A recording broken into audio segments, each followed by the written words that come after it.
They thought he was just another black man in court. They laughed at his uniform, mocked his medals, tried to bury his name. The fluorescent lights in the downtown courthouse buzzed overhead like gnats circling a wound. Lieutenant General Elijah Cross sat alone in a rust-orange plastic chair that creaked under the weight of time and dignity, dressed in a crisp navy blue suit. Not his uniform, though he could have worn it. He kept his spine straight and his eyes forward. Not because anyone in the courthouse demanded it, but because he demanded it of himself. Subscribe now and step into the inner circle. VIP content, early access, and powerful stories tailored just for you. This isn't for everyone. It's for you. Hit that subscribe button and claim your front row seat to greatness. Welcome to the VIP zone across. From him, Officer Brandt leaned against the beige wall, arms crossed, an amused smirk on his face. He'd been smirking since they arrived. Since the moment he pulled Elijah over in his black Escalade and asked, "Is this your vehicle, sir?" with that mocking undertone reserved for people who looked like Elijah but didn't belong in vehicles like that. "Funny, you don't look like a general," Brandt had laughed as he wrote the citation, for failure to signal, for resisting, for disorderly attitude, as he'd put it. Now, in the courthouse lobby, Brandt laughed again. "You Army guys crack me up. All that discipline and still can't follow traffic laws." Elijah didn't respond, not to the laughter, not to the passive-aggressive jabs, not even when Brandt mimed a salute and said, "At ease, soldier." He breathed deeply.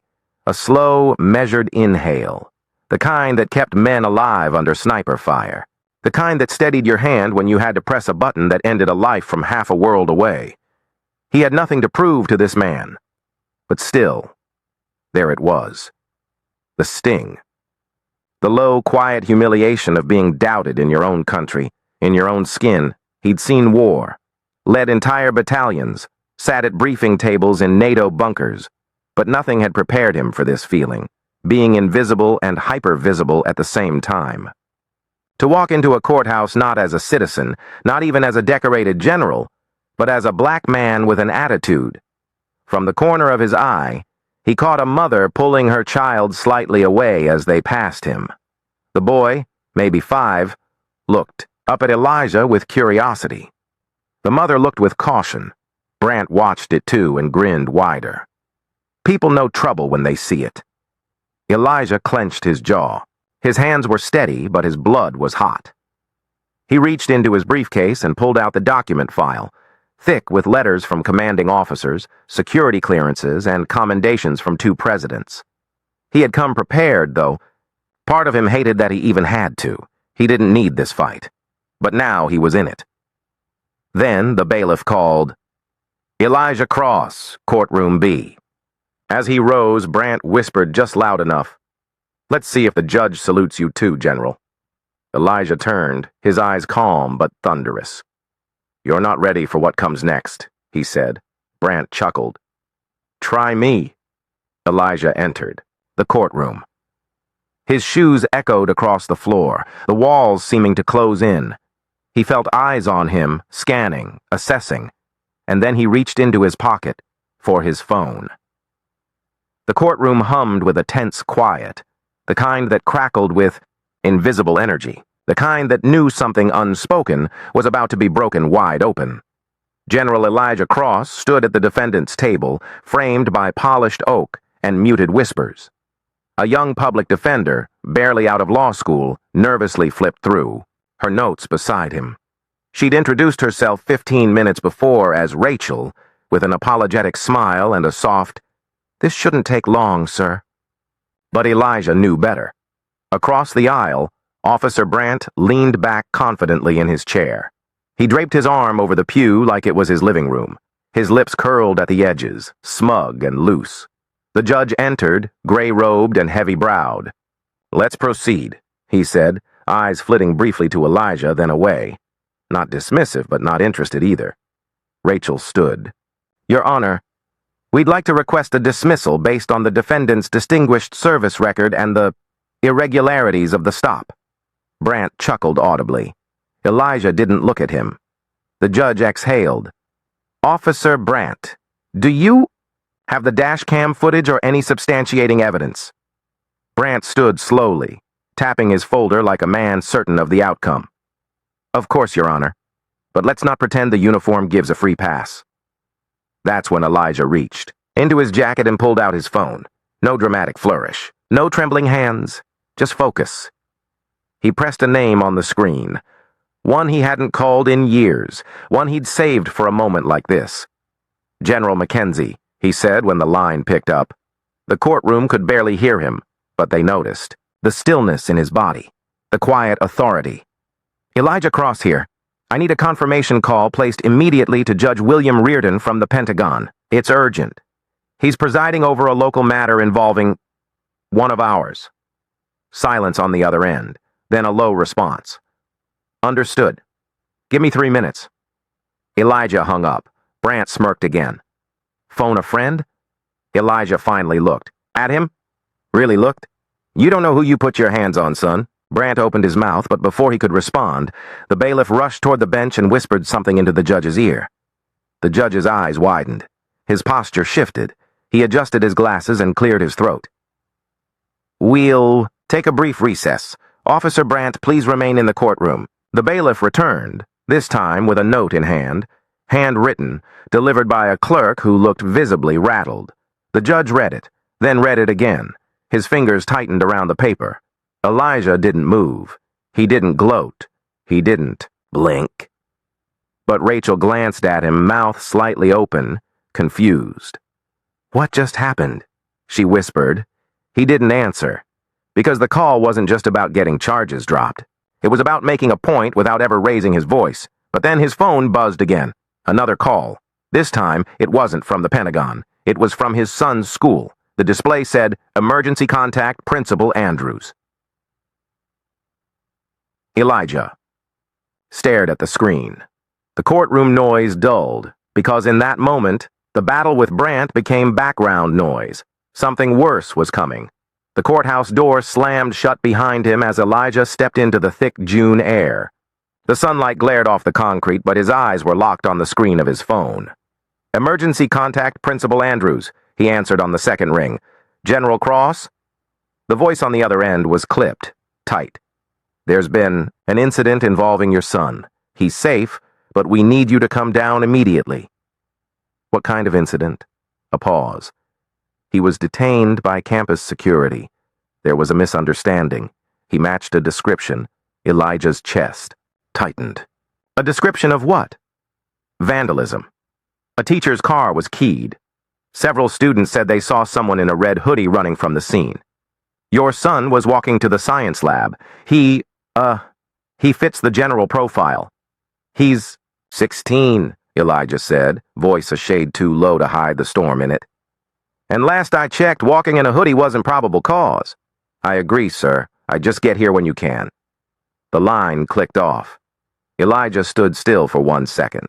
Just one. Then he was moving. He didn't even glance back at the courtroom, where Brandt was no doubt still waiting. That war was paused. This one was personal. 15 minutes later, Elijah stood in the sterile front office of Lincoln Preparatory Academy, framed by glass trophies and college banners. His son, Isaiah, sat on a plastic chair in the corner, arms folded, eyes locked, on the floor. Security stood nearby, an older white man with a stiff jaw and chest puffed like a prize fighter.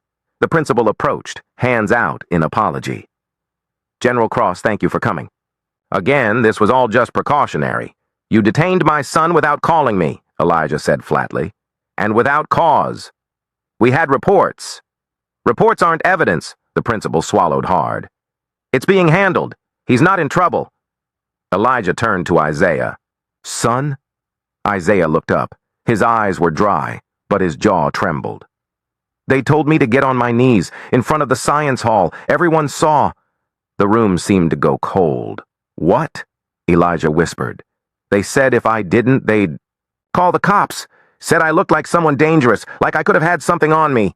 Elijah's fists curled. The air around him buzzed, not with rage, but with the sharp clarity of a man who had seen battlefields and now stood on another.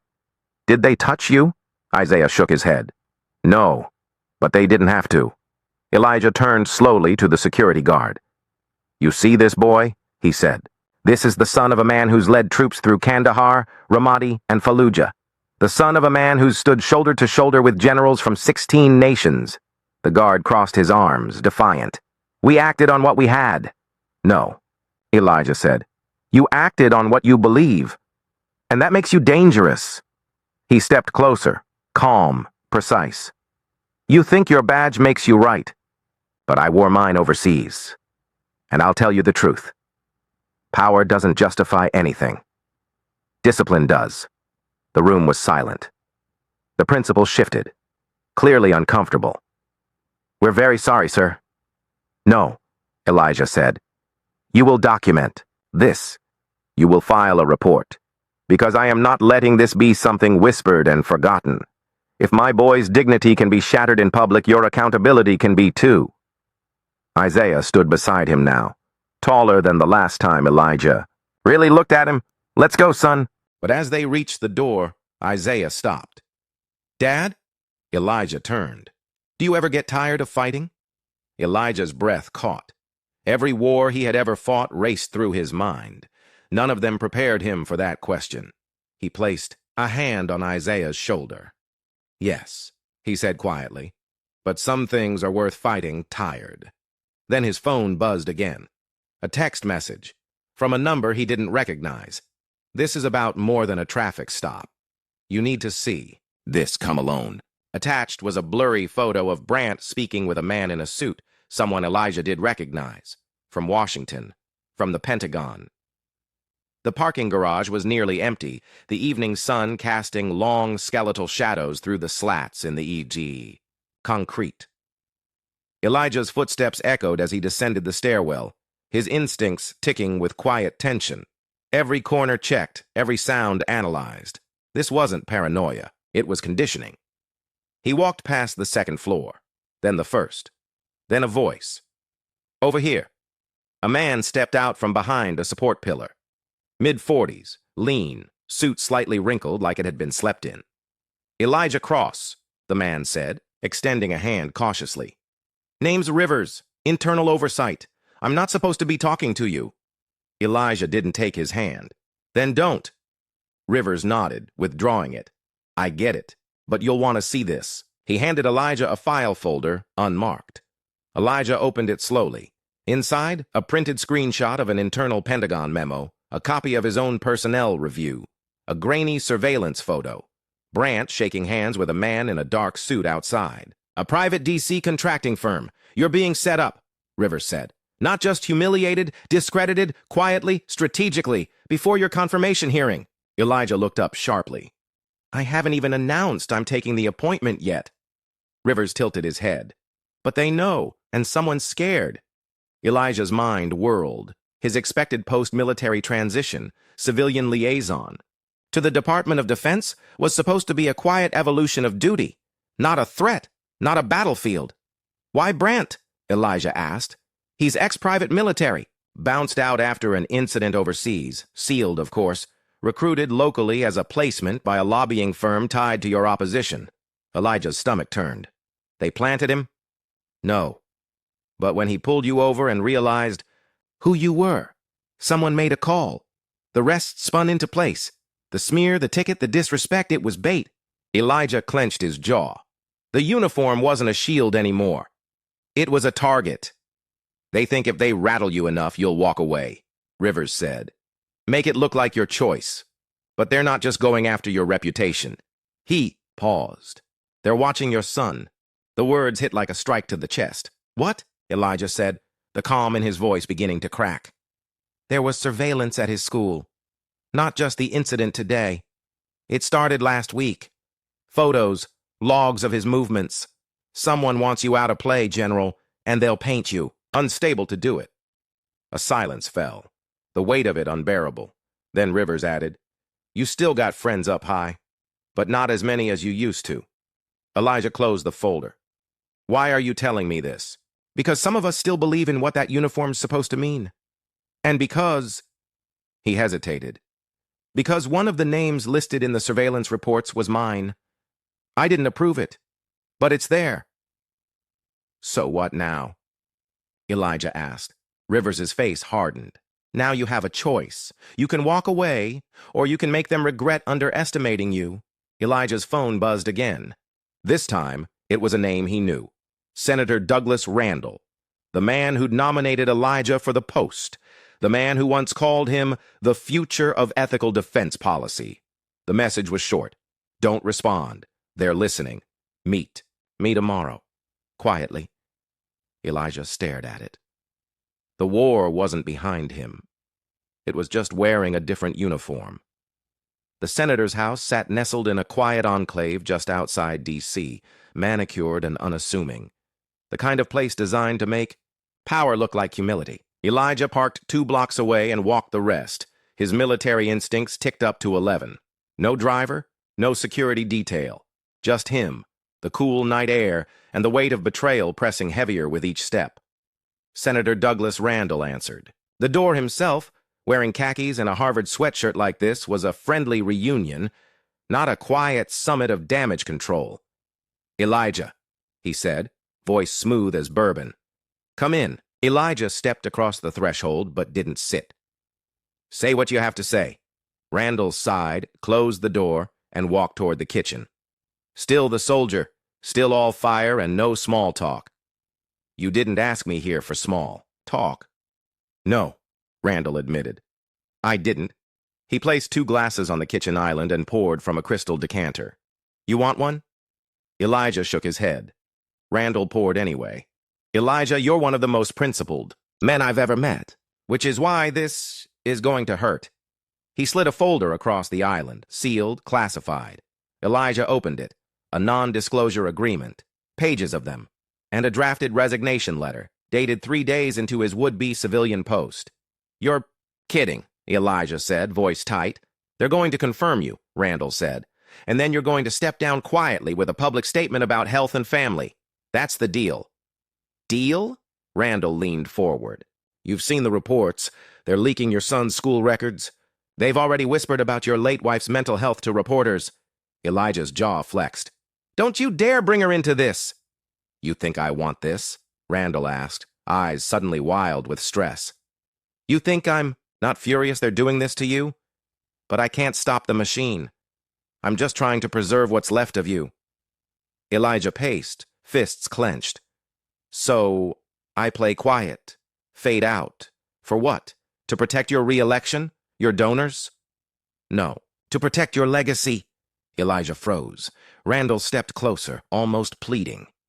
You know what happens if this goes public? If you fight this? They'll paint you as the angry black general with a vendetta. They'll ruin you, Elijah, and they'll make your son collateral. There it was, the unspoken truth. The threat wasn't against his career. It was against his child, against Isaiah's future. You want me to swallow this, Elijah said, voice shaking, and walk away from the one thing I earned without compromise. I want you to live to fight another day. This battle, it's lost. But the war, no. Elijah's voice cut sharp. You don't get to use that metaphor. Not when you're the one telling me to lay down my weapon. He closed the folder and slid it back. You know what your mistake was? Randall didn't answer. You thought I cared more about being safe than being right. He turned to go, but Randall called after him. If you go public, Elijah, you won't win. You'll be alone. Elijah stopped at the door. Then I guess it's time I remind them what one man can do when he's not afraid to stand alone. The press conference wasn't scheduled. It wasn't sanctioned. It wasn't even legal, technically, not when it was held on the steps of the National Archives without permits, surrounded by a crowd that grew not from press releases but from word-of-mouth text chains and one single perfectly timed post. A video, recorded at 3 a.m., lit only by a desk lamp in Elijah Cross's study. He sat in uniform, retired, yes, but ironed to razor-sharp perfection. No medals, no stars. Just the nameplate, Cross. In the video, he didn't yell. He didn't accuse. He spoke like a man who had spent years carrying the burden of silence and finally decided to set it down, publicly, permanently. My name is General Elijah Cross. Have served this nation through 4 wars and 3 presidents. I have buried soldiers younger than my son and comforted mothers stronger than most senators. I have been loyal. I have been silent. I will be silent no longer. The video spread like wildfire, through Twitter, through Black veterans groups, through college forums, then the mainstream. Less than 12 hours later, journalists gathered on the archive steps. Now Elijah stood before them. No notes, no teleprompter, just a storm behind his eyes and the fire of a soldier turned witness. They tried to turn my silence into complicity, he began. They used a traffic stop to bait me, a false report to smear me, and my son's dignity to blackmail me. He paused, letting the silence fall heavy. This isn't just about me. This is about every one of us they've decided is easier to discredit than to confront. Every black professional who's been told, not yet. Every child who's had a gun pointed at him because he fit a description. The crowd was silent, but not still. You could feel them vibrating, shoulders squared, phones raised not just to record, but to remember. They offered me a deal, Elijah continued. Keep quiet. Resign quietly. Let them rewrite my story while I smiled politely and disappeared. He looked out, scanning the reporters, some confused, some moved, some already typing feverishly. I didn't fight for this country to wear a muzzle in its capital. A voice yelled from the crowd.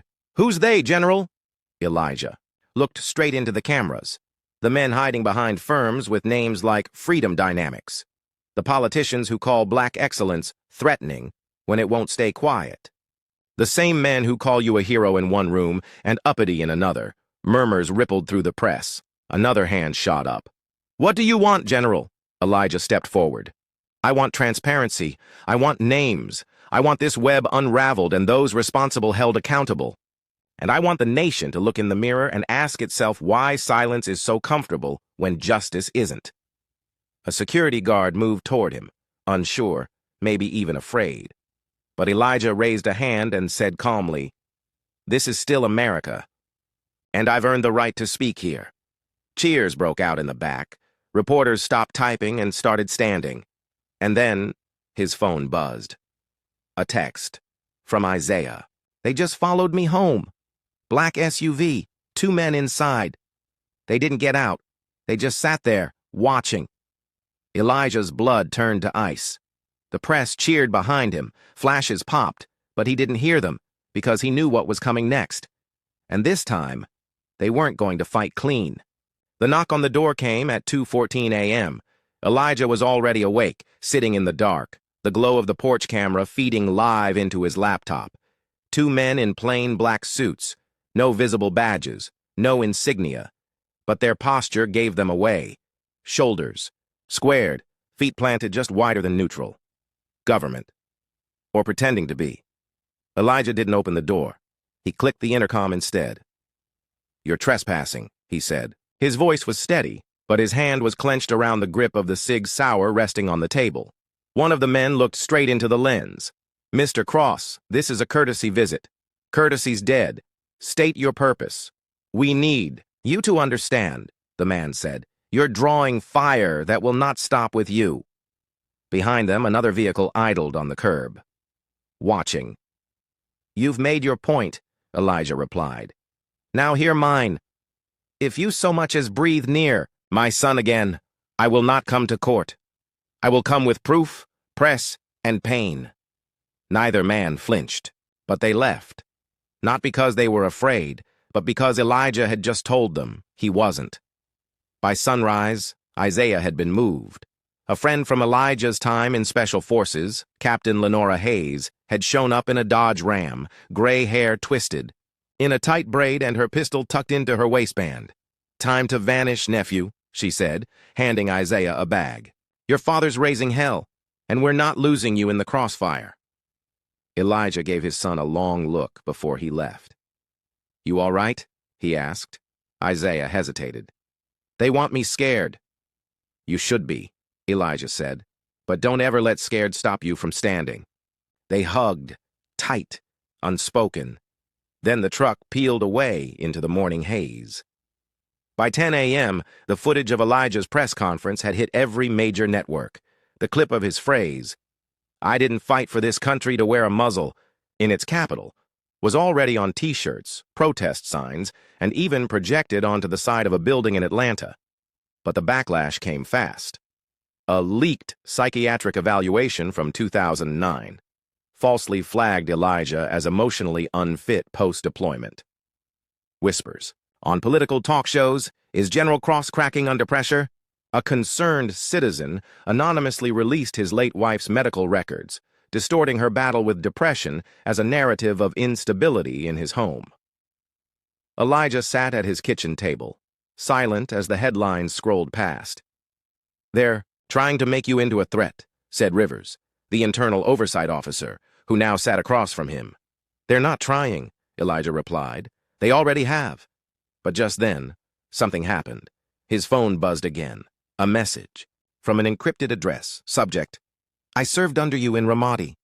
You saved my life. Now I've got yours." Attached: a zip file, dozens of emails, audio recordings, internal memos, proof of a coordinated effort between Freedom Dynamics, a high-powered defense contractor, and senior advisors in the capital, explicitly aimed at discrediting Elijah and manipulating media coverage. It was a kill plan, and now it was in his hands.